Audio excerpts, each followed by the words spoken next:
మనం జీవించాలి అంటే, మనం మనుగడ సాగించాలి అంటే మనం ఆహారం తీసుకోవాలి.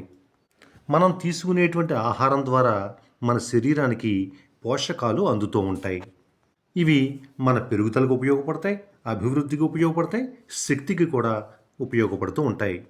ఈ పోషకాలు మనం 2 రకాలుగా చెప్పుకోవచ్చు. మ్యాక్రోన్యూట్రియంట్స్ అంటే ఇవి శక్తిని అందిస్తూ ఉంటాయి. కార్బోహైడ్రేట్లు, ప్రోటీన్లు, అలాగే కొవ్వులు. వీటినే స్థూల పోషకాలు అంటూ ఉంటారు.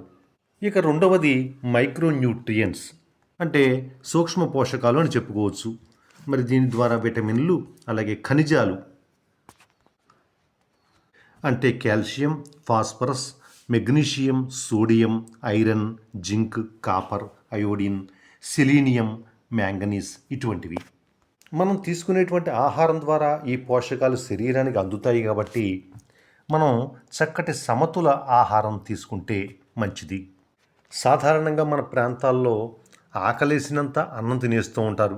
కాస్త పచ్చడి నంచుకునో, కూర నంచుకునో ఆకలేసినంత అన్నం తినేస్తూ ఉంటారు. మనం తినే అన్నంలో కార్బోహైడ్రేట్స్ ఎక్కువగా ఉంటాయి.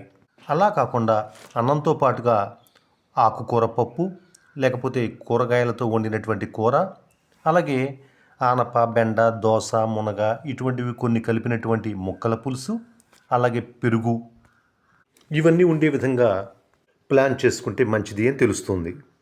అన్నం తక్కువ తీసుకుని ఈ కూర, ఈ పులుసు, ఈ పప్పు, పెరుగు వంటి వాటిని ఎక్కువ తీసుకోవటం మంచిదని చెప్పి కొంతమంది నిపుణులు తెలియజేస్తున్నారు.